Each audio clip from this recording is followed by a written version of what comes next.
imise digaagood ayaa u maleeya in aysan qoraxdu soo baxaynin ilaa marka uu dhawaaqa maahane imise qof ayaa u maleeya in aanan la'aantooda la noolaan karin nolosha uma istaagayso qofkii raba inuu tago boqoro iyo madaxweynayaal ayaa geeriyooday wadamadoodana ilaa hadda horay ayay u socotaa bal nabiga sallallahu alayhi wasallam ayaa geeriyooday diinta miyay istaagtay jawaabtu waxay tahay waa may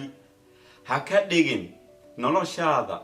qalbigaaga iyo dareenkaaga mid u istaaga dadka kale mid ku xiran dadka kale